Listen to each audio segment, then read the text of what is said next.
नमस्कार दोस्तों, मैं आप सभी का चिर परिचित दोस्त उपस्थित हूं आप सभी की सेवा में एक बेहद ही महत्वपूर्ण जानकारी को लेकर के। जी हां, आइए जानते हैं डायबिटीज को नियंत्रित करने के 15 बेहद ही आसान घरेलू उपायों के बारे में। आपको जानकर हैरानी होगी कि डायबिटीज के इलाज के नाम पर आजकल बड़ा गोरख धंधा चलाया जा रहा है। कोई कहता है कि कलौंजी और काला जीरा 7 दिन में खाने से डायबिटीज ठीक हो जाती है। इसके अलावा कोई अपनी चमत्कारी दवाओं से डायबिटीज ठीक होने का दावा करता है। इतना ही नहीं, कुछ संस्थाएं तो यहाँ तक कहती हैं कि उनके द्वारा दी गई दवाएं लेने से बहुत से लोगों की डायबिटीज तो जड़ से ख़त्म हो ही गई है। इसीलिए भूलकर भी इन फर्जी बातों और दवाओं पर कभी भी यकीन न करें। दरअसल सच तो ये है कि संसार में ऐसी कोई जड़ी बूटी नहीं है जो व्यक्ति की दिनचर्या में बदलाव किए बिना और कोई आहार शैली लिए बिना डायबिटीज को ठीक कर सके। वैसे आपको बता दें कि इस दुनिया में डायबिटीज के कारण हर वर्ष करीब 10 लाख लोगों की मृत्यु तक हो जाती है। इसीलिए आज हम आपको डायबिटीज से संबंधित कुछ एक ऐसी बातें बताना चाहते हैं जिससे आप अपनी जीवन सीमा को बढ़ा सकेंगे और अपनी डायबिटीज को खुद कंट्रोल कर सकेंगे। गौरतलब है कि एक स्वस्थ व्यक्ति की फास्टिंग शुगर खाने के कम से कम 8 घंटे बाद 100 mg होती है और वहीं खाने के 2 घंटे बाद की रक्त शुगर 140 mg के नीचे ही पाई जाती है। ऐसे में डायबिटीज़ तब मानी जाती है जब 2 अलग अलग दिनों पर शरीर में रक्त शुगर की मात्रा खाली पेट 126 से अधिक और भोजन के बाद इसकी मात्रा 200 से अधिक हो जाए। अब डायबिटीज होने की स्थिति में आप कई आधुनिक दवाइयों का इस्तेमाल करते हैं, जिनमें से एक इंसुलिन भी है। जी हाँ, दरअसल इंसुलिन और अन्य दवाइयों का उद्देश्य केवल आपके रक्त शर्करा को एक नियमित लक्ष्य तक कंट्रोल करने का ही हो सकता है। वैसे इंसुलिन के अलावा और कई आधुनिक दवाइयों के बुरे परिणाम भी किसी से छुपे नहीं हैं। इन्हीं की वजह से लीवर में कमजोरी और हृदय संबंधी कई रोग भी होते हैं। इसीलिए ऐसी आधुनिक दवाइयों से आप जितना दूर रहेंगे आपके स्वास्थ्य के लिए उतना ही अच्छा होगा। आपको बता दें कि इन दोनों स्रोतों के अलावा हमारे शरीर को प्रोटीन की भी आवश्यकता होती है, जो हमारी कोशिकाओं, हार्मोन्स और अन्य जैविक रसायनों के निर्माण में भी उपयोगी होता है। अगर साफ शब्दों में कहें तो प्रोटीन हमारे शरीर की मूलभूत रचना का कारक ही होता है। वैसे यदि आपको डायबिटीज हो तो आप आधुनिक दवाइयों की बजाय घरेलू नुस्खों और आहारों के जरिए भी अपनी डायबिटीज को कंट्रोल कर सकते हैं। इसीलिए आज हम आपको कुछ एक ऐसे आहारों के बारे में बताएंगे जो आपकी डायबिटीज को नियंत्रित करने में बहुत ही फायदेमंद सिद्ध होगी।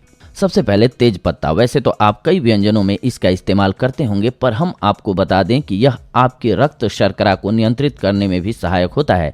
जी हाँ, आप इसका चूर्ण बनाकर घर में रखें और हर रोज 3 बार नियमित रूप से 1 या 2 चम्मच लें। इससे आपकी डायबिटीज हमेशा नियंत्रण में रहेगी।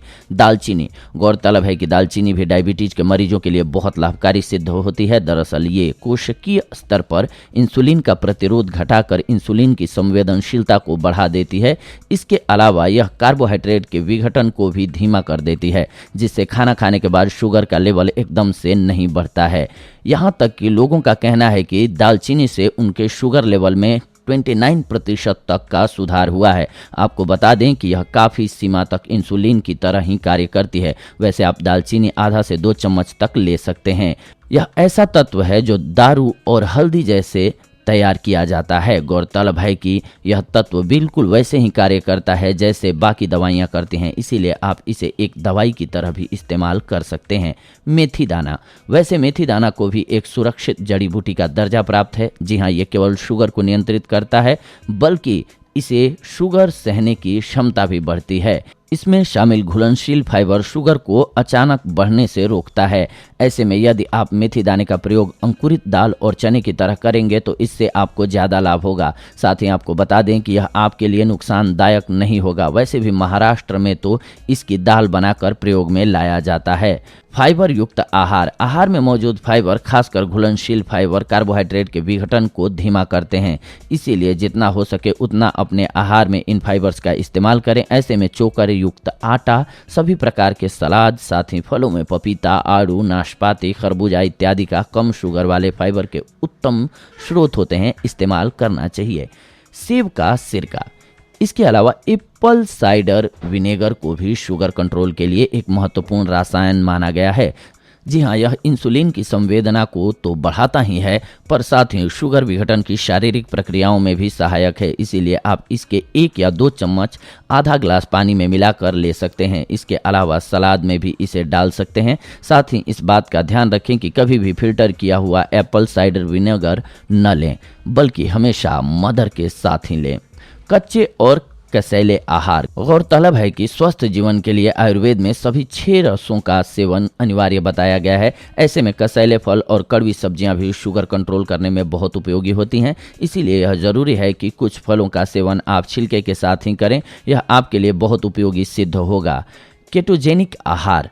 आजकल कुछ लोगों का मानना है कि घी और मक्खन खाने से उनका शरीर खराब हो जाएगा और अधिक मोटा हो जाएगा, जबकि ये सच नहीं है, क्योंकि यदि व्यक्ति एक बार घी तेल से बना खाना खा लेता है तो उसे लंबे समय तक भूख नहीं लगती है। साथ ही इससे मिली ऊर्जा से उसका शुगर लेवल भी संयम में रहता है। ओमेगा 3 का प्रयोग। गौरतलब है कि ओमेगा 3 आहारों में आप अखरोट का इस्तेमाल कर सकते हैं, जो कि शुगर के कंट्रोल में आपकी मदद करेगा। पानी भरपूर मात्रा में पिएं। यदि आप अधिक मात्रा में पानी का प्रयोग करेंगे तो इससे आपकी किडनियां अतिरिक्त शुगर को आपके यूरिन में भेज देती हैं। इसीलिए हमेशा पानी पीते रहें और कभी भी यूरिन को कंट्रोल करने की गलती न करें, वरना ये आपके लिए नुकसानदायक भी हो सकता है। कार्बोहाइड्रेट्स का प्रयोग कम करें। जी हाँ, यदि आप अधिक मात्रा में कार्बोहाइड्रेट का प्रयोग करते हैं तो इससे आपकी कोशिकाओं को भी नुकसान हो सकता है और इस वजह से आपकी प्रणाली भी बिगड़ सकती है। इससे रक्त शुगर में बढ़ावा भी होने लगता है। इसीलिए अधिक कार्बोहाइड्रेट्स वाले आहार जैसे कि चीनी, मिठाइयाँ और अनाज जैसे चावल, आलू इत्यादि से जितना हो सके उतनी ही दूरी बना करके रखें, आपके लिए अच्छा होगा। व्यायाम।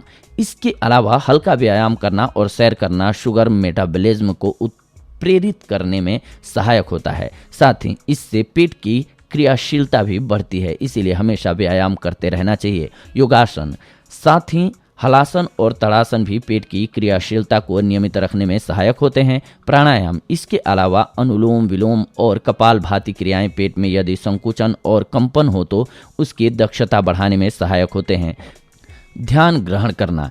कई बार इस स्थिति में तनाव भी होने लगता है। ऐसे में यदि आप ध्यान ग्रहण करेंगे तो आपको तनाव से छुटकारा मिलेगा। फिर भी अगर आप ध्यान ग्रहण नहीं कर सकते हैं तो सुबह उठने के तुरंत बाद 10 मिनट के लिए सुखासन में बैठें और अपने हर तनाव से मुक्त हो जाएं। दरअसल कुछ समय तक मौन रहने से भी तनाव से छुटकारा मिलता है। इसीलिए ध्यान की स्थिति में बैठना आपके लिए बेहद फायदेमंद साबित हो सकता है। जी हाँ दोस्तों, इसमें जो भी हमने आपको जानकारी बताई हमारे वॉइस ओवर में, ये रिसर्च पर आधारित जानकारी थी। इसीलिए किसी भी नुस्खे को अपनाने से पहले अपने फैमिली डॉक्टर से सलाह जरूर ले लें, क्योंकि हो सकता है कि आपको कोई ऐसी बीमारी हो जिसमें कि ये औषधि फायदे की जगह आपको नुकसान करने लगे। अगर आप 100% स्वस्थ हैं और केवल जो हमने बीमारी बताई यानी कि शुगर, इससे पीड़ित हैं, तो इनमें आप इन औषधियों का बिल्कुल बखूबी रूप से प्रयोग कर सकते हैं। आपके लिए ये फायदेमंद साबित होंगी। तो दोस्तों, ये थी आज की जानकारी आप सभी के लिए। अगले एपिसोड में आप सभी के साथ जुड़ते हैं एक और बेहद ही महत्वपूर्ण जानकारी को लेकर के। तब तक के लिए धन्यवाद। नमस्कार दोस्तों।